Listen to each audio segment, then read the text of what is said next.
하나님 아버지 감사합니다. 이 복된 주일, 복된 부활의 아침에 주님 찬송하며 경배하며 예배하게 하시니 참 감사합니다. 주여 말씀하시옵고 말씀을 들을 때에 부활의 큰 기쁨이 우리 가운데 넘쳐 흘러나오도록 주님 역사하여 주시옵소서. 우리 구주 예수 그리스도를 받들어 감사하며 기도드리옵나이다. 할렐루야. 우리 옆에 분들하고 인사하시겠습니다. 참 잘 오셨습니다. 좋은 일이 있습니다.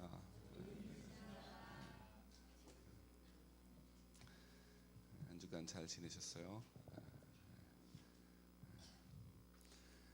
오늘 부활절 아침인데요. 부활의 기쁨이라는 제목으로 하나님 말씀 증거할 때에 부활의 기쁨과 은혜가 우리 가운데 충만하게 임하길 바랍니다.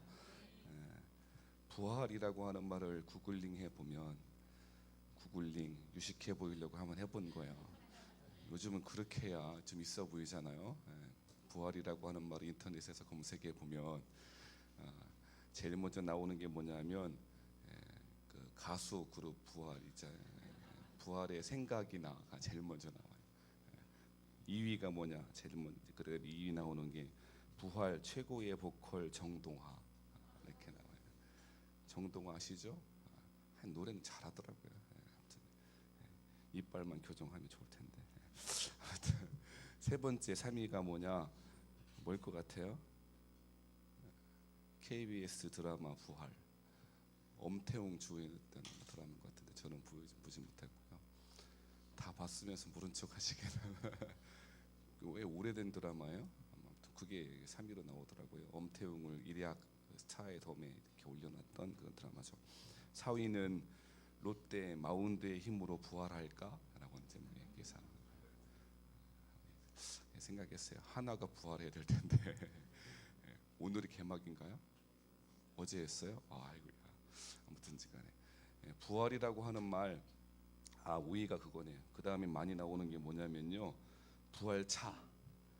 왜 택시 같은 거 있지 않습니까? 택시 영업용 택시 이렇게 폐차해야 되는데 장애인용으로 이렇게 부활시켜서 그냥 폐차 직전에서 이렇게 해서 그렇게 하는 거 있잖아요. 그 부활차 이게 많이 검색되더라고요.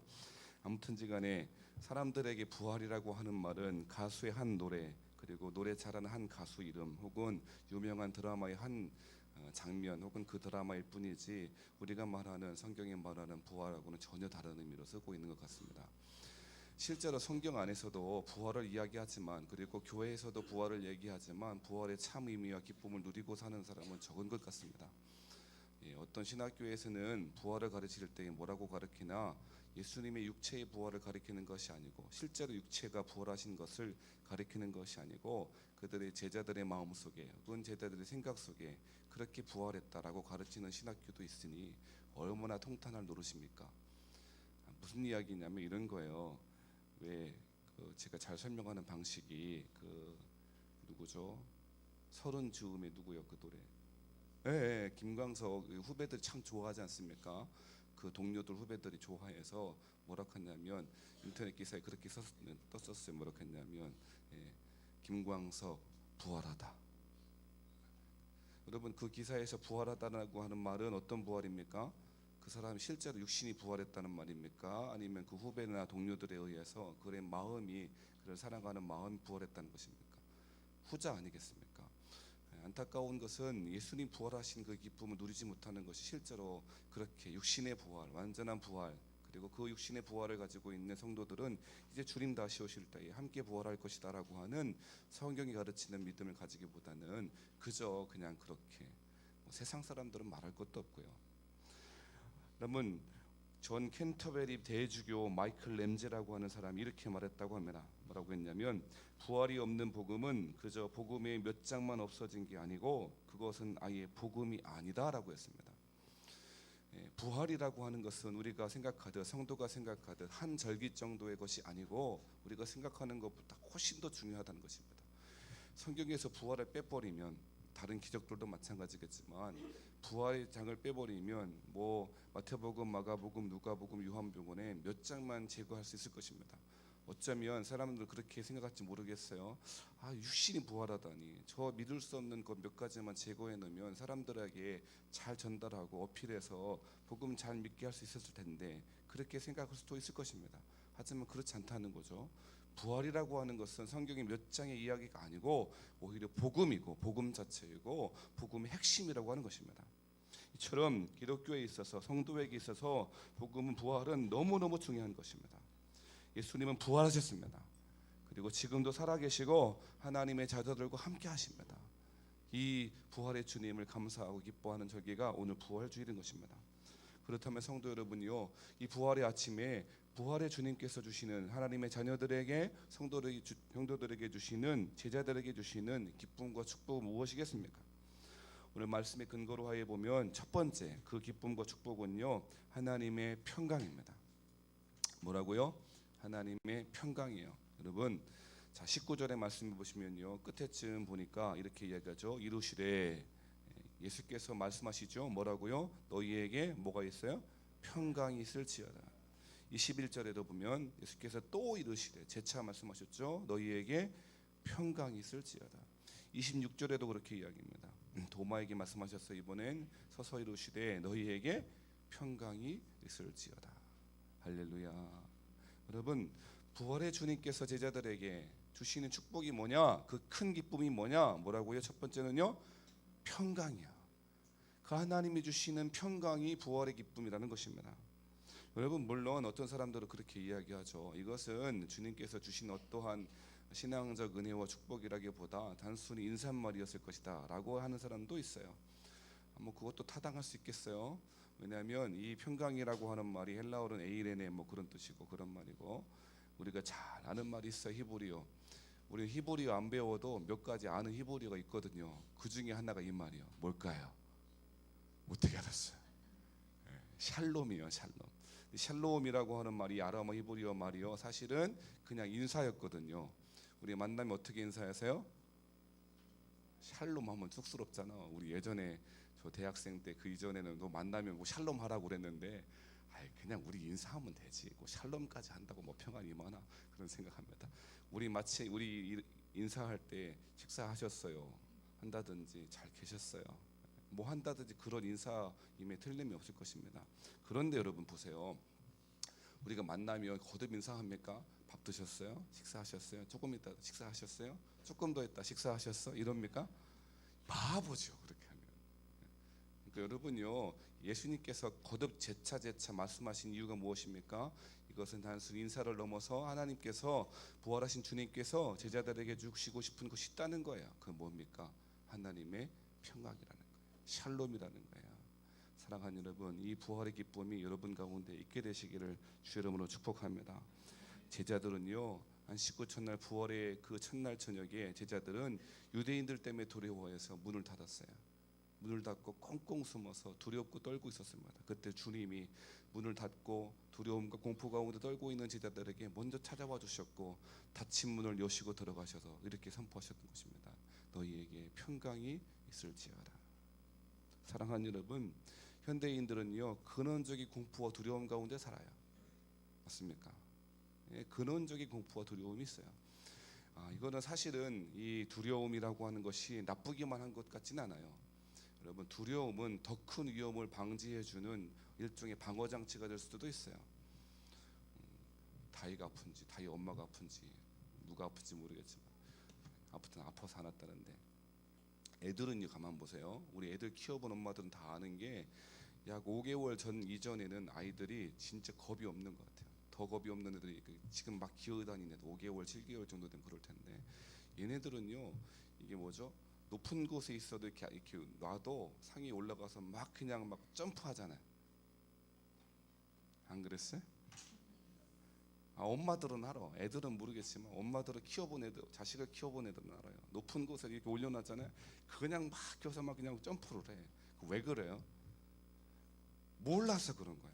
이것이 두려움이라고 하는 것이 학습되어지든지 본능적으로 주어지든지 간에 둘 다 같은데, 이게 알게 되는 거죠. 그러니까 사람 가운데 두려움이 있다는 것, 낯선 사람이 오는 것에 대한 두려움들 있잖아요. 그죠? 아파트에 혼자 있으면 띵동하는 소리에 흠뻑 놀라잖아요. 저희 집 애들도요, 집에서 두고 나올 때 항상 뭐라고 하냐면 절대 문 열어주지 마. 할머니라고 해도 뭐 열어주지 마. 할머니야 해도 열어주지 말라는 거예요. 예, 우린 학습되어졌던 본능적이든 낯선 사람에 대한 두려움들이 있는 것이죠. 그리고 큰 소리라든지 이런 것들에 대한 심겨워진 공포심이 있다는 거예요. 두려움도 있다는 것이죠. 근데 제가 말하는 그 두려움과 공포심은 아무튼지간에 그런 것이 말하는 것이 아니고 현대의 치열한 경쟁 속에서 살아가는 현대인들이 겪는 두려움과 공포라는 것입니다. 현대를 살아가는 많은 사람들은, 성도도 마찬가지겠죠, 더 치열한 경쟁 가운데 넘어집니다. 학생도 마찬가지고, 직장 생활하는 셀러리맨들도 마찬가지고, 사업하시는 분들도 마찬가지고, 교회도 마찬가지고. 맨날 만나면 뭐하는, 당신네 몇 명 모여, 대놓고는 요새는 안 해요. 서로 상처되는 이야기니까 안 하는데 항상 몇 명에 관심이, 모든 삶의 여정 가운데 사람 현대인들은 치열한 경쟁 속에 노출되어 있어요. 그래서 더 높은 것, 더 큰 것, 더 많이 갖는 것이라고 하는 공포 가운데, 두려움 가운데 살아가고 있다는 것입니다. 예, 정말 그렇습니다. 이름하여 제가 이름 붙였어요. 그 공포가 뭘까? 제가 이름 붙이기를 숫자의 공포다. 숫자의 두려움이다. 제가요, 누가 지었는지 정말 잘 지은 것 같아요. 현대인의 두려움이 뭐라고요? 숫자에 대한 두려움과 공포라는 거예요. 여러분, 통장 잔고에 많이 있으면 평안해요. 숫자가 적어지면 불안해요. 두렵기까지 해요. 이게 뭐예요? 숫자의 공포죠. 학생들은 성적이 위로 올라가면 갈수록 항상 30등 하는 아이가 20등만 올라가면 행복해지는데, 1등 했던 아이들은 2등으로 떨어지면 해도 불안하고 두려워요. 이게 뭐예요? 숫자의 공포예요. 맞는 것 같죠? 대답 좀 하소. 아무튼지간에 현대인들은 이렇게 치열한 경쟁 속에서 살아가면서 두려움과 근원적인 공포와 두려움이 있다는 겁니다. 그러한 가운데 숫자가 많아지고 높아져야 만족해합니다.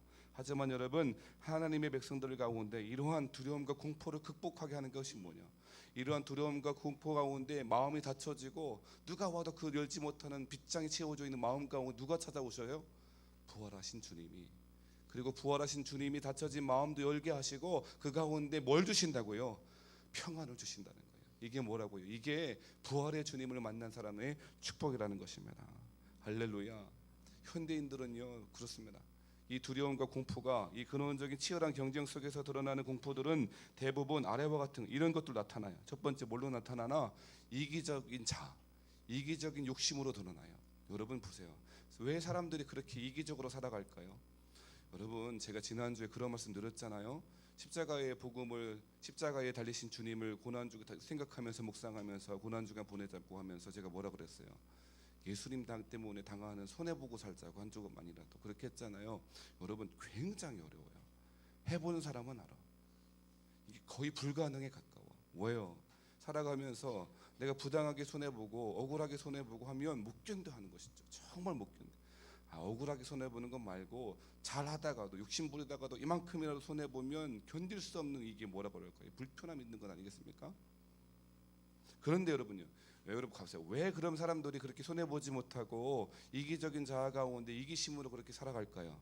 그 이유는, 저는요, 그것은 두려움 때문이라고 그래요. 내가 손해보면 어떻게 살아, 잃어버리면 어떻게 살아라고 하는 것은 반드시 자기중심적인 삶으로, 그리고 그리하여서 외적으로는 베풀지 못하고 인색하는 것으로 나타나게 되어 있다는 것입니다. 이것이 여러분요, 거꾸로 이야기하면 부활의 주님을 경험하지 못한 사람의 특징일 수 있어요. 왜 두려울까요? 왜 두려울까요? 거꾸로 이야기하면 이기적인 자아가 자기중심적인 삶이 그렇게 만들고 있다는 것입니다. 사랑하는 여러분, 이러한 가운데 하나님의 백성들은 특별히 이 믿음의 사람들 가운데 연보하고 11조 헌금을 드리라고 말씀하셨습니다. 부활주일날 무슨 연보 얘기하나? 가만 보면 똑같은 얘기. 잘 살펴보세요. 왜 예수님 11조 하라 그랬을까요? 11조 드리고 연보를 드리시는 분은 압니다. 뭘 아나? 11조 드리고 연보 헌금을 뗄 때마다 너무 힘들어요. 아닌가? 우리 집사람이 떼서 난 잘 모르겠는데 해본 사람은 알아요. 뛸 때마다 고민되고 뛸 때마다 힘들어요. 이거 어떻게 사나? 이거 떼면 어떻게 사나? 연보 헌금 드리면 어떻게 사나? 나 지금 이거 드리면 어떻게 사나? 내가 어느 집에 신방 갔더니 그렇게 한정하면 지금은 은혜로 하나님 너무 채워줘 풍성하게 살게 하시는데 너무 힘들 때는 봉지쌀 사다 먹었다는 거예요. 지금도 그 잊어버리지 않는다는 거예요. 2천 몇백 원. 그 쌀을 사다 그걸 가지고 아끼며 그렇게 살았다는 거예요. 근데 얼마나 마음이 그런지 몰라. 그러한 가운데 하나님 뭐라고 그러냐면 너 거기에 소득의 11조를 떼봐. 거기에서 감사함으로 예물을 드려봐. 이것은요 죽음의 공포일 거예요. 하나님께 연보를 드리는 것 11조 예물을 떼는 것은 너무너무 힘든 일일 거예요. 근데 여러분 하나님 왜 그렇게 이야기할까요? 사람이 그걸로 사는 건 아니야. 상황 때문에 그런 것이 아니고 부활해 하신 주님이 주시는 평안함으로 사는 거지. 이러한 인생의 신앙의 중요한 레슨을 받으실 수 있다면 우리 예배에 참석하신 여러분은 복된 사람일 줄 믿습니다. 사랑하는 여러분, 이 부활의 주님이 오늘 찾아오셨습니다. 이 평강이 여러분 가운데 있게 되시기를 주의 이름으로 축복합니다. 두 번째 여러분요, 하나님께서 부활의 주님께서 우리 제자들에게, 당신의 제자들에게, 우리 세원학교의 성도들에게 주시는 선물이 있다는 것입니다. 두 번째 선물은 3종 세트입니다. 왜 그러냐면요, 이게 함께 가거든요. 3종 세트가 하나의 선물입니다. 왜냐하면 분리할 수 없고 함께 항상 가. 이해되세요? 그것이 뭐냐? 3종 세트의 첫 번째, 여러분요 따라가세요. 천자의 권위. 21절입니다. 21절 함께 한번 읽어보겠습니다. 시작. 예수께서 또 이르시되 너희에게 평강이 있을지어다. 아버지께서 나를 보내신 것 같이 나도 너희를 보내노라. 할렐루야. 여러분 거기 보면 아버지의 말씀 가운데 평강을 선포하신 이후에 아버지께서 나를 보내신 것 같이 나도 너희를 보내노라. 이것은 여러분요 그저 어떤 사명적 보냄, 파송의 어떤 의미라기보다도 하나님의 자녀가 가지는 근본적인 권위에 대해서 말씀하시는 것입니다. 너희가 어떤 사람인 줄 아냐? 너희가 맨날 여기에서 구렁텅이와 같고 늘 넘어지고 자빠지는 가운데 산다고 원래 그런 사람 아니야. 너희들은 누군지 아냐? 하나님의 자녀야. 내가 너희를 어떻게 합니까? 아버지께서 나를 보내신 것 같이 저 하늘에 계신 온 우주 만물의 창조주이신 하나님이 나 예수를 보냈지 않냐. 마찬가지로 나도 너희를 보낸 거라고. 내가 너 보낸 거라고. 이 세상 가운데 살아가는 이유가 목적이 뭔지 아냐? 내가 너를 보냈기 때문에 그런 거라고. 땅을 디디고 살아도 내가 너를 보냈다고. 할렐루야. 이게 뭡니까? 천자의 권위라는 것입니다. 우리가 하나님의 자녀된 권위가 있다는 거예요. 이것이 3종 세트 첫 번째예요. 두 번째 세트가 뭔지 아십니까? 22절 말씀이 있어요. 다 같이 시작. 이 말씀을 하시고 그들을 향하여 숨을 내쉬며 이르시되 성령을 받으라. 두 번째 여러분요, 두 번째는 따라하세요. 성령의 권능. 두 번째는 권능입니다. 특별히 예수님께서 그들을 향하여서 뭘 하셨답니까? 숨을 내쉬며 그랬어요. 여러분요, 숨을 내쉬다라고 하는 숨, 그리고 성령을 받으라의 성령이라고 하는 말은 다 어원적으로 단어적으로 단 한 단어입니다. 그리고 이것은 창세기 때 한번 또 쓰였습니다. 언제 쓰였을까요? 어떻게 하셨어요? 하나님께서 흙으로 사람을 지으시고 그 코에 뭘 불어넣으셨어요? 생기를 불어넣으셨어요. 그 생기라고 하는 말, 창세기 생기라고 하는 말과 오늘 요한복음 20장 22절에 숨이라고 하는 말, 성령이라고 하는 말은 똑같은 것입니다.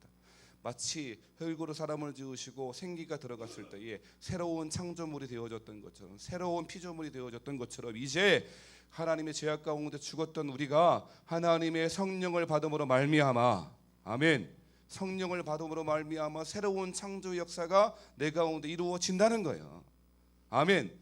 우리는 이렇게 새로운 창조물이 되어지고 새로운 피조물이 되어서 그 가운데 성령이 주시는 무엇도 얻게 되는가? 성령의 권능 또한 얻게 된다는 거예요. 그것이 바로 22절의 의미인 것입니다. 여러분요, 자, 첫 번째 3종 세트 첫 번째 선물 1번이 뭐라 그랬어요? 천자의 권위. 두 번째 뭐라고요? 성령의 권능. 우리는 능력 없는 사람이 아니에요. 우리는 권능의 사람입니다. 세 번째였어요. 세 번째 23절의 말씀입니다. 함께 읽어봐요. 시작. 너희가 누구의 죄든지 사하면 사하여질 것이요 누구의 죄든지 그대로 두면 그대로 있으리라 하시니라. 세 번째 하나님께 주시는 부활하신 주님께서 하나님의 제자들에게 부활해 주심을 기뻐하고 경배하는 백성들에게 주시는 세 번째 축복은, 선물은 죄사함의 권세인 것입니다. 하나님께서는 당신의 교회, 당신의 백성들에게 죄사함의 권세를 주셨습니다. 이것은 물론 우리가 어떤 사람에 대해서 내가 너 사해줄게라고 하는 의미는 아닐 것입니다. 교도소에 들어가 있는 죄인들끼리 7번 방에 들어가 있는 그 사람들끼리 내가 네 죄를 사하노라 그런다고 사해지겠습니까? 말도 안 되는 것입니다. 그렇지 않죠. 이 말은 그런 의미가 아닌 것입니다. 그런데 왜 예수님께서 이렇게 말씀하신 것입니까? 그것은 교회라고 하는 것이 하나님의 주시는 구원의 기관이고 교회에서 회개한 하나님의 백성들 가운데 죄사함을 선포할 수 있는 권세를 주셨다는 것입니다. 이것이 바로 죄사함의 뭐예요? 권세인 것입니다. 자, 그럼 이해되셨죠? 자, 우리 3종 세트 첫 번째 뭐예요?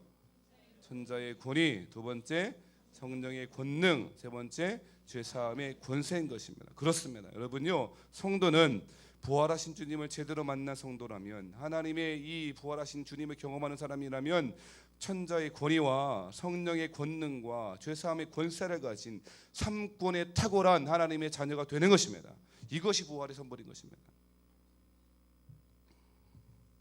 그런데 여러분요, 우리의 문제는 부활하신 주님께 첫 번째 만났던 그 제자들의 모습이 우리 안에 없고요, 사실은 우리 안에 어떤 모습이 있나? 24절부터 나와 있는 도마의 모습이 있다는 것입니다. 요즘 보니까 그런 책 많이 있대요. 문제는 경제다, 뭐 이런 식, 문제는 뭐다, 뭐 이런 책이 많이 있던데요. 문제는 누구예요? 도마예요, 도마. 근데 여러분, 도마라고 하는 사람을 평가할 때 후대의 신앙인들은, 그리고 많은 주석가들은 도마 앞에다가 뭘 붙입니까? 수식어구로 의심 많은 도마. 그렇습니다. 도마하면 의심 많아요. 근데요, 천국 가서 물어보겠지만 도마는 억울할 것 같아요. 왜 의심 많나? 의심 많은 도마라고 하는 말을 하면서 우리는 항상 오늘 본문의 말씀, 특별히 29절의 말씀 어떻게 하냐면, 너는 나를 본고로 믿느냐, 보지 못하고 믿는 자들은 더 복되도다 라고 읽어요. 근데 성경에는 더 비교급이 있어요, 없어요? 없거든. 근데 의심 많은 도마라고 하는 말 속에는 우리는 29절을 그렇게 읽고 있는 거죠. 야, 그래, 도마는 손에, 옆구리에 그 주님 그 만져보고서 믿었지 않냐. 그러니까 그것은 복은 그리 받긴 받아도 조금 덜 받을 것이고, 우리 이후로의 사람들은 보지 않고 믿었으니까 더 큰 복을 받을 것처럼 그렇게 생각하고 있다는 것입니다. 근데 여러분, 그렇지 않다는 것입니다. 왜 그렇습니까? 도마는 다른 제자들과 같이 특별히 의심 많다는 증거가 성경에 나와 있지 않습니다. 어쩌면 도마가 의심 많은 도마라고 할 한 가지 근거가 있다면, 그 이유가 있다면, 제자들이 첫 번째로 주님을 만난 그 자리에 도마는 없었다는 것입니다. 24절과 25절 말씀 보겠습니다. 자, 24절만 먼저 보죠. 24절 시작. 12제자 중에 하나로서 디두모라 불리는 도마는 예수께서 오셨을 때에 함께 있지 아니한지라. 도마가 주님을 믿지 못한 이유는, 알지 못했던 이유, 부활하신 주님을 믿지 못했던 이유, 바로 여기에 있는 것입니다. 직접 만나서 다른 제자가 어떻게 한 거예요? 직접 주님을 보았고 직접 주님의 말씀을 들었던 것입니다. 그런데 도마는 거기에 없었던 것입니다. 사실은 알고 보면 다른 제자들 역시도 주님이 부활하셨다는 사실을 듣고도 믿지 못했습니다. 맞습니까? 여인들에 의하여서 주님 부활하셨습니다, 주님 빈 무덤이 되었다고, 무덤에 아무도 없다고 말씀드렸지만 아무도 믿지 않았습니다. 그런 일이 어디 있겠느냐고. 그러니까 여러분, 도마가 다른 제자들에 비해서 특별히 의심이 많다라고 하는 것은 근거가 없는 것입니다. 그런데 왜 도마는 도마에게 이런 일이 생겼을까요? 말씀드렸지만 한 가지 이유가 있다면 그것은 은혜의 자리, 부활의 영광의 자리에 참여하지 않았다는 것입니다. 사실 오늘 부활의 이 주일에 우리가 받아야 될 말씀이 여기 있는 것입니다. 여러분요, 왜 우리가 부활의 주님을, 그 부활의 기쁨 가운데, 어떤 기쁨이라고 그랬습니까? 어떤 축복이라고 그랬습니까? 평강의 축복이요, 그 샬롬의 축복이요, 3종 세트, 천자의 권위, 성령의 권능, 죄사함의 권세라고 하는 이 너무너무 큰 복과 이 너무너무 큰 축복을 왜 누리지 못할까요? 어쩌면 여러분, 다른 이유가 아니라 바로 이것입니다. 부활의 자리에, 그 자리에 있지 아니하였다는 것입니다. 도마는 역시도 다른 제자들처럼 부활의 주님에 대해서, 그리고 예수님 십자가에 죽으실 것이고 사흘 만에 부활하실 것이라는 사실을 잘 알고 있었을 것입니다. 수차례 그렇게 주님 말씀하셨으므로 누구보다 잘 알았을 것입니다. 이것도 알고 저것도 알고 예수님의 말씀도 경험하고 예수님의 기적도 경험했습니다. 하지만 그 자리에, 부활의 주님을 만나는 자리에 있지 아니했다는 것입니다. 무슨 이야기입니까? 우린 주님께서 십자가에 죽으시고 부활하셨다는 사실을 단순히 과거형으로만 받아요. 그렇지, 거기 알고 있지. 그래, 주님 부활하셨지. 그래, 믿어, 나 믿어. 하지만 그 부활의 주님이 현재도 살아계셔서, 지금 내 마음 가운데 살아계셔서 역사하셔서 지금도 그 당신의 부활을 믿고 부활의 기쁨 가운데 살아가는 자에게 주시는 그 축복은 믿지 않는 거예요. 그래, 수천 전에 그랬대. 부활절이면 계란 먹어야지. 저녁에는 계란 장식 대회도 해야지. 이러고 마는 거예요. 현재 역사하신 주님과 교제하지 않는 것입니다. 이것이 부활하신 주님을 만나는 그 기쁨과 축복을 누리지 못하게 만든 것입니다. 제가요, 할 때마다, 설교할 때마다 하는 말이 있어요. 그거 뭔 줄 아세요? 의미 없는 10시간을 보내야 의미 있는 1시간이 생긴다는 거예요. 여러분요, 어쩌면 우리 예배 드릴 때마다 날마다 막 복락의 강수를 경험하고 구름 위를 떠다니는 것처럼 은혜를 경험하시죠? 안 그래. 그럴 때가 우리 교회는 많어, 그죠? 에이, 그렇죠. 그때 아멘 하면 서로 기분 좋은데. 그럼요. 우리 교회는요, 좋은 교회라 믿습니다. 건강한 작은 교회인 줄 믿는데요. 근데 여러분요, 예배 드리다 보면 대부분의 경우에는 하늘위를 걷는 것처럼 은혜를 경험할 때도 있지만 견딜 수 없는 가운데 찬송할 때마다 주체할 수 없는 은혜로 눈물 흘리며 그렇게 기도하고 예배할 때도 있지만 대부분의 많은 경우에는요, 어때요? 예배를 견디는 거지. 이 시간에 특별히 애들은 그렇잖아요. 이 시간에 내가 순교하는 기분으로 보죠. 가정의 평화를 위해서 내가 죽자. 그런 분 덜어 있어 지금. 그렇잖아요. 내 아내가 가자니까 절기인데 결혼도 준다니까 한번 가볼까? 그런 마음으로 앉아 있는 분들 있을 거예요. 그렇죠. 근데 여러분 그거 다 아세요? 의미 없는 10시간이 있어야 그 의미 있는, 어쩌면 인생을 한 번에 변화되어지는 그 1시간이 만들어줄 수 있다는 것입니다. 제자들에게 3년 어쩌면 무의미해 보입니다. 그죠? 어쩌면 여러분 오순절에 성령 하나님 한 번에 만나면 한 방에, 그죠? 영적인 세계에 로또가 있으면 얼마나 좋겠어요. 한 방에 변화요. 안 그래요, 여러분요? 물론 오순절 성령 강림 이후에, 성령을 체험한 이후에 제자들은 두렵지 않았습니다. 근심이 없었습니다. 오늘 본문에 보면 제자들이 어떻게 했대요? 모여서 문을 닫고 문을 꽁꽁 걸어 닫고 누가 오거나 두려워 벌벌 떨고 있었죠. 하지만 여러분, 성령 하나님이 오신 이후로 오순절 이후에는 두려움이 어디 있습니까? 평안한 가운데 목숨이 끊어져도, 내 목숨이 끊어져도 주님의 증인이지, 우리가 보고 들은 것을 말하지 아니할 수 없다. 그렇게 바뀌었지 않았습니까? 근데 여러분요, 그것은 이미 뭐가 전제되어 있기 때문인지 아세요? 3년의 치열한 하나님과의 동행함, 넘어지기도 하고요, 자빠지기도 하고요, 심지어 베드로는 사단이라고 그 소리를 듣질 않나, 주님을 배반하기도 하고요, 그런 가운데 자괴감 가운데 울부짖기도 하고요. 이러한 치열한 3년의 기간이 바로 의미 있는 하루, 부활의 주님을 만나는 이 기쁨을 누리도록 했다는 것입니다. 사랑하는 여러분, 의미 없어 보이는 10시간을 드리는 여러분 되길 바랍니다. 예배하는 게 아이고 피곤해 죽겠는데, 힘들어 죽겠는데 하지 말고 그 10시간을 좀 채워보세요. 부담되니까 아멘도 안 한다요. 말씀 마치려고 합니다. 말씀 마치면서 한 여인의 이야기를 제가 들려드리고 싶습니다. 오해령이라는 분이 있습니다. 오해경이 아니고 오해령. 이 분은 연세대학교를 나와서 이화여고에서 교편을 잡게 됐고요. 성야라고 하는 희곡이 있대요. 저는 잘 모르겠는데 이게 관심 있고 아는 분들은 되게 아는 것 같아요.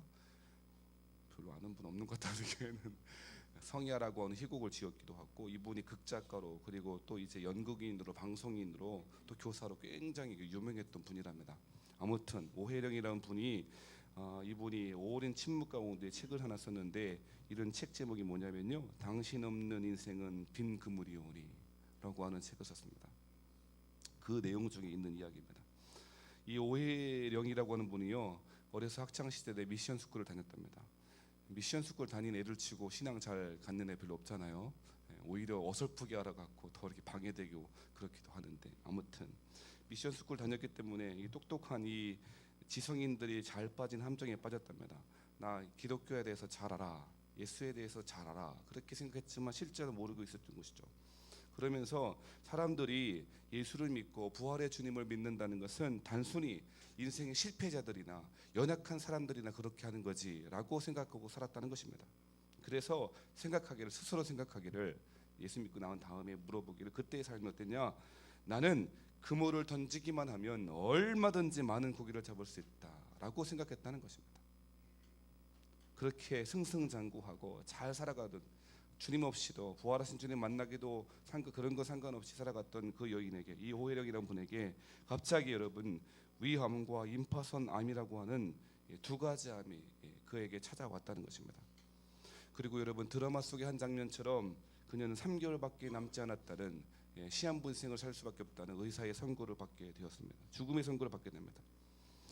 이제까지 난 그물 던지면 잘 잡을 수 있어, 잘 먹고 살 수 있어 라고 하는 그녀의 인생은 송두리째 바뀌기 시작했습니다.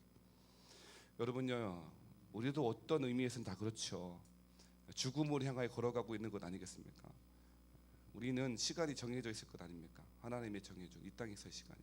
그러면 어쩌면 우리는 그 인생이라고 하는 시간판 위에서 우리의 생명을 하나하나 소비하고 살아가는 거죠. 내가 말하고도 참 멋있는 것 같은데 아무튼 그래요. 이 여인이 그랬다는 거예요. 어떻게 했냐? 이 여인이 마치 죽음을 기다리는 사람이 되어서 어떻게 했냐? 매일 달력의 그 숫자에다가 빨간색으로 그어가고 있는 거죠. 그 데드라인을 향하여서 한 걸음 가고 있는 거죠. 그야말로 데드맨 워킹입니다. 그렇게 죽을 날을 가까운 것을 지켜보고서 살아갑니다. 물만 먹어도 말기암 환자가 다 그렇듯이 물만 먹어도 토하고 혈변을 보고 이루 말할 수 없는 고통이 그 가운데 찾아왔습니다. 머리는 다 빠졌고 그 가운데 몰골이 되어서 흉측하게 말라서 정말 마른 장작처럼 그렇게 몸은 피폐해 가게 되었다는 것입니다. 그런데 여러분요, 예정된 죽음의 3개월을 지났습니다. 며칠 지난 어느 날 가운데 갑자기요 50송이 꽃과 함께 한 메모지가 도착했다는 것입니다. 누군지 잘 모르답니다. 그 메모지에는 희망을 버리지 말라라고 하는 메모지와 함께 꽃이 왔다는 것입니다. 이 여인이, 이 오해력이라고 하는 분이요 어딘가에 무엇인가 이끌려가듯, 그럴 때 있잖아요. 이끌려가듯 이 꽃다발, 50송이 꽃다발 가운데 그의 코와 그의 머리를 묻습니다. 그리고 30분 가까이 그 꽃의 얼굴을 파묻고 가만히 그 냄새를 맡고 있었다는 것입니다. 그런데 어쩐 일인지 여러분요, 갑자기 그 가운데 30분이 지난 다음 정신이 몽롱해지기 시작하답니다. 그런데 갑자기 그녀의 목덜미 뒤를 어떤 손이 갑자기 나타나서 강하게 만지는 손길을 느꼈다는 것입니다. 순간에 이 오해령이라고 하는 분이요 정신을 잃고 바닥에 내둥글게 되었다는 것입니다.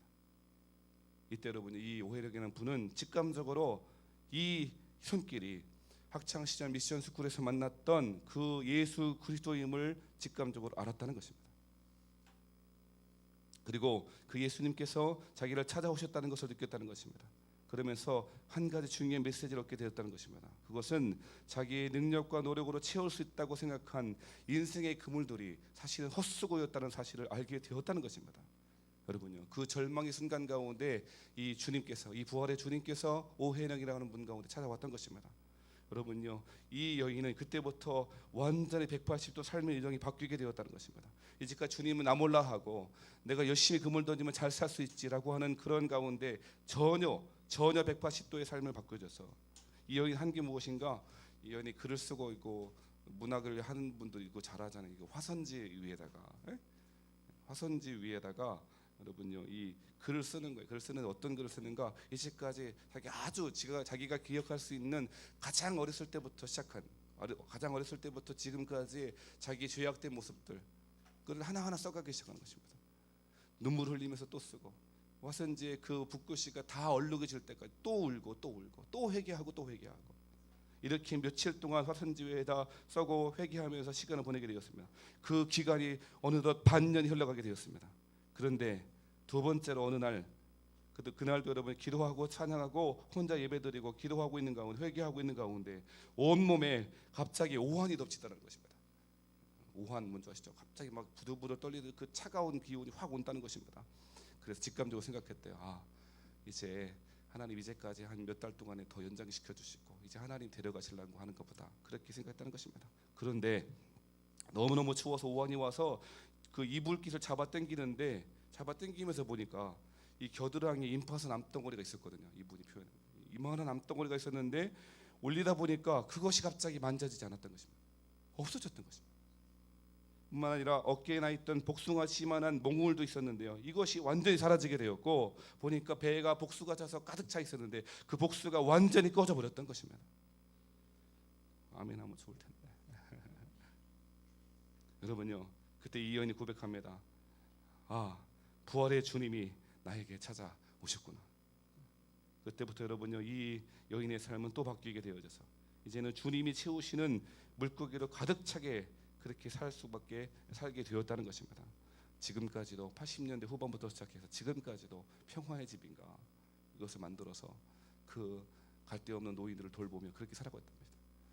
근데 보니까 지금 잘 사는데요, 여전히 어려움이 있더라고요. 육신의 그 고통이 있더라고요. 대동맥 무슨 이름도 처음 들어보서 무슨 질병이 있더라고요. 여러분 이따가 혹은 집에 가셔서 스마트폰으로 한번 검색해 보세요. 오해령.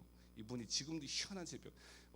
젊었을 때에 교통사고를 당했는데 그 사고의 충격인지 동맥이 갑자기 작동을 안 한 것입니다. 그래서 맥박이 갑자기 0으로 돼요. 0. 그래서 가사 상태가 돼요. 죽음의 상태가 돼요. 이것이 5분, 10분, 5분, 30분, 3시간씩도 그렇게 돼요. 희한한 질병이 있더라고요. 그러니까 반 죽는 거야. 이분이 뭐라고 하면 나는 날마다 죽는다고. 근데요, 그 죽음의 고통 가운데 다시 깨어나 누굴 만나는 거예요? 부활의 주님을 날마다 만나고 있는 거예요. 사랑하는 여러분요, 이 부활의 주님을 만날 때마다 그의 삶 가운데 여전히 고통스럽지만 그 고통스러운 마음과 생각은 여전히 없어지고 그 마음 가운데, 그녀의 마음 가운데 오직 뭐만 있나? 여호와께서 주시는 평강만이 자리 잡고 있었던 것입니다. 사랑하는 주님을 만나면요, 이 부활의 주님을 만나면 인생의 빈 그물이 바뀌어요. 풍성한 하나님의 샬롬으로 평강으로 채워지는 것입니다. 천자의 권위와 성령의 권능과 죄사함의 권세를 가지고 삼권의 탁월한 위대한 하나님의 전사들이 되어 믿음 가운데 승리할 수가 있다는 것입니다. 사랑하는 여러분요, 도마의 자리 가운데 벗어나시기 바랍니다. 의미 없는 몇 시간을 충성스럽게 만들어가는 우리 성도들 되길 바랍니다. 그리할 때에 영광스러운 부활의 주님이 찾아와 주시고 닫혀졌던 우리의 문도 열어주시고 사업의 문도 열어주시고 가정의 학업의 문도 열어주셔서 축복 가운데 살아갈 수 있을 줄 믿습니다. 과거의 주님만이 아니라 현재 지금 살아계신 하나님을 경험하는 저 여러분 되었으면 좋겠습니다.